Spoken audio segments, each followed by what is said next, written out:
Hey everybody, hope you're having a great day. You already know where it is. It's Chopping the Bit. I'm Kyle Evans, of course. Now, in this episode, I'm going to talk about Adam Silver, who was recently speaking about certain things like relegation. Well, not relegation, but tanking in the NBA, expansion in the NBA. He talked about the Robert Sarver thing, but I wanted to focus on the tanking aspect and expansion of the NBA on this episode. As you can tell, hopefully I look much clearer than my previous videos because I have a new webcam, and hopefully the audio sounds better because I got a new microphone. But do quickly apologize for the past few videos not of the video not being the best quality. I was kind of working off of the camera off of the laptop I'm using, so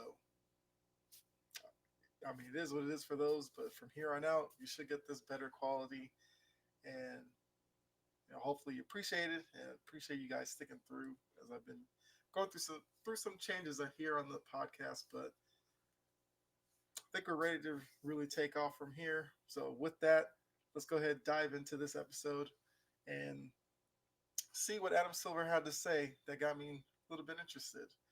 So basically, he was talking to some media people, and he started off with Phoenix situation and apologizing for Sarver and all that, which been there, done that with that story. But after that, he was asked about tanking in the NBA, and he talked about how, you know, could he implement a system of relegation? Now, if you don't know what relegation is, it's something that's more popular with like European sports, uh, Premier League, probably the best example. So basically, it's a 20-team league in the Premier League, and the bottom three each season gets relegated or demoted. That's another way you want to look at it. Down to the Championship League, and then the top three teams in the Championship League move up into the Premier League to take their spot. So, could you do that in the NBA? Probably not, only because the gap between an NBA franchise and a G League team is so vast that if the G League teams come up into the NBA, they'll probably most likely go right back down. And I mean, I guess well, I'm trying to see, is there really a way to do it? You'd have to have obviously the G League team come up. Those three would have to be the top three in the draft, of course, because you'd want to get top talent to those G League teams to give them a fighting chance the next season. But ultimately, it wouldn't work because the economic differences between NBA and G League. I mean, G League, you play in a small gym in a smaller city. NBA, we know you playing in a bigger arena in a bigger city. So, by that aspect, the G League teams would be operating kind of behind the eight ball compared to the NBA teams. Um, I mean, what makes it work somewhat in the Premier League is that, you know, I believe the teams that win in the Championship League get promoted up. They get money added to their budget to then help them that following season, whether it's signing free agents or trying to be bigger players in the transfer portal or transfer window in the Premier League to help them give them some tools to make their team more competitive that season. So, I mean, Adam Silver basically said a system like that would be great to combat tanking. And we know with this season, the biggest prize that's out there is Wembayama, I believe is how you pronounce it. I have not really had the chance to um, watch him play. Wembanyama. We'll go with that. Um, I will at one point probably watch one of his games just to see. I mean, I understand he's 7'4", gifted athletically, so obviously bottom bottom of the league teams would love to have a guy like that. And at worst, it bring people into their arenas because they'd want to watch this kid play. But on a league whole, of course, it's something that Adam Silver has to think about because the last thing he wants is tanking to get to the point where it's so blatantly obvious that now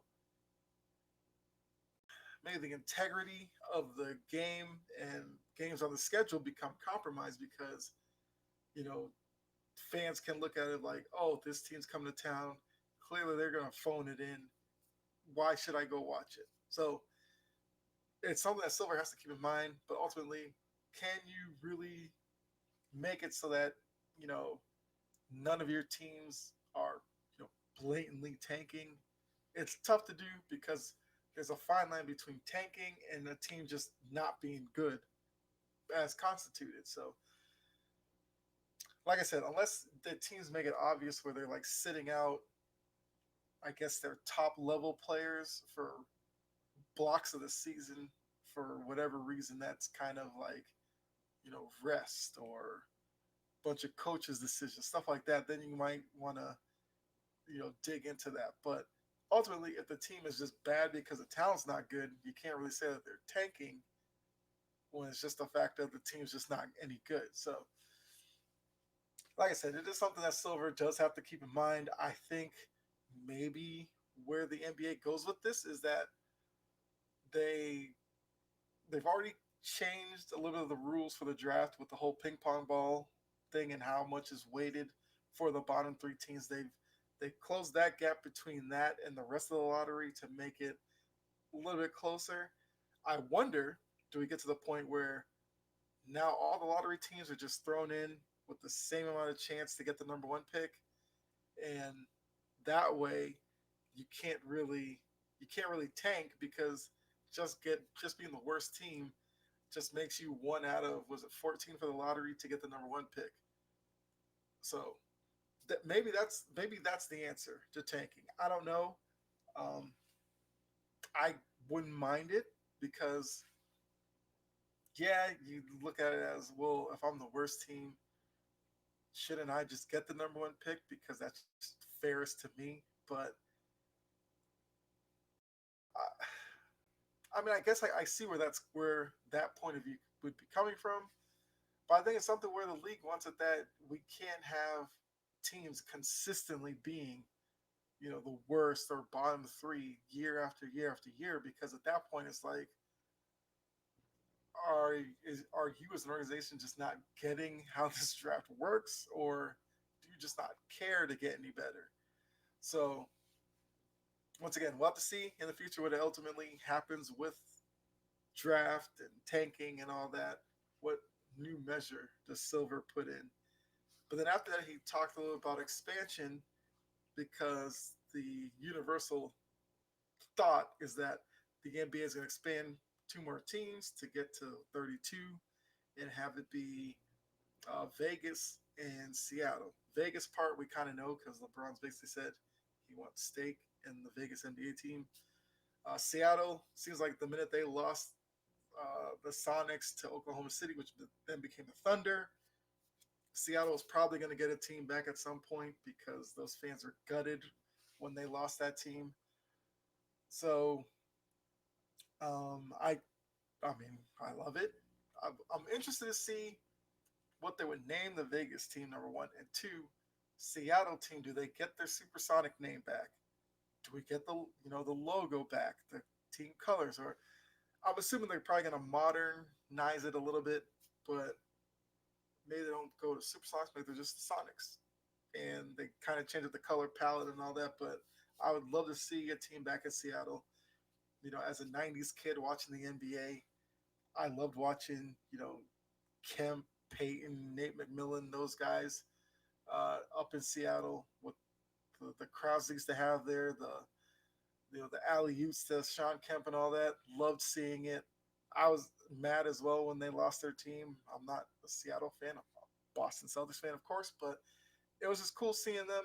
And when I played games like NBA Jam, usually would pick the Sonics only because of Gary Payton and Sean Kemp. So it'd be nice to get them back. But then with expansion comes the question of dilution of talent.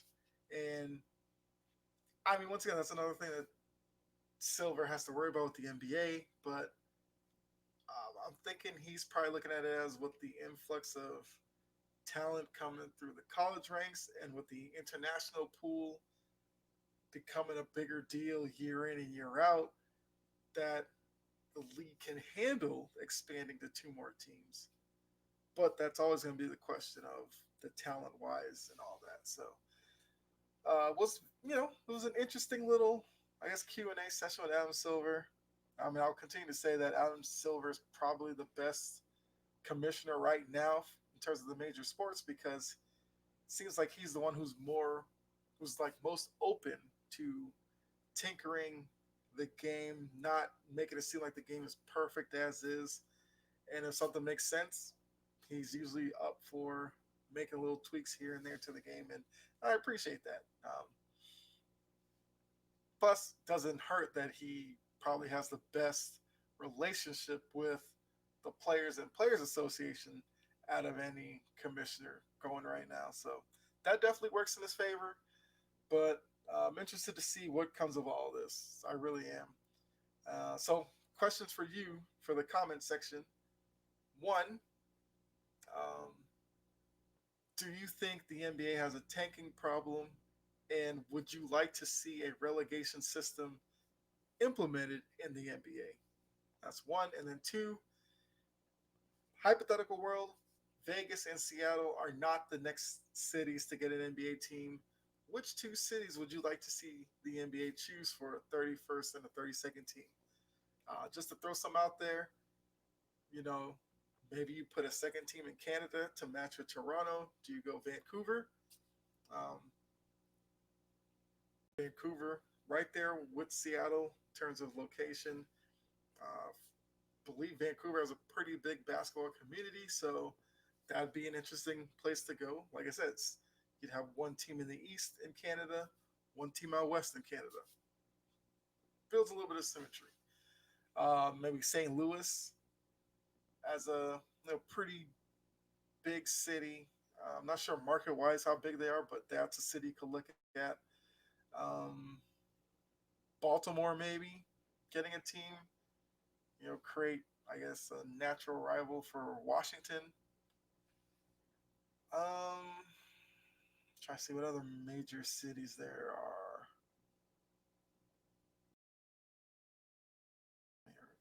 Do you put another team in Texas, like Austin? I don't know about that. Although, I mean, we could really assume that Vegas would get one no matter what. And most people would probably say Vegas anyway, so we could leave that. But Seattle, Vancouver, what I say, St. Louis, and any other cities you want, drop that down in the comments. And I promise you, you leave a comment under any of my videos, I will respond back to you. And that way we can go back and forth. And any good points that are brought up in the comment section, who knows? You might end up in a future video and I'll shout you out for sure. Give you all the credit in the world for it. So definitely do that. But before I get out of here, if you enjoyed the episode, you know what you need to do. Hit the like button, then hit subscribe to subscribe to the channel over here on YouTube. Wherever you're listening to this, do the same thing there. Hit the like button, then subscribe, follow, whatever the option is, and also leave a review. Really appreciate that as well. But thanks again. Hopefully, like I said, you enjoy the revamped video quality, and hopefully the audio is really good. So hopefully you enjoy that as well. But thanks again. Hope you have a great day. Be safe out there. God bless, and I'll catch you in the next episode. All right? Have a good one. I'm out.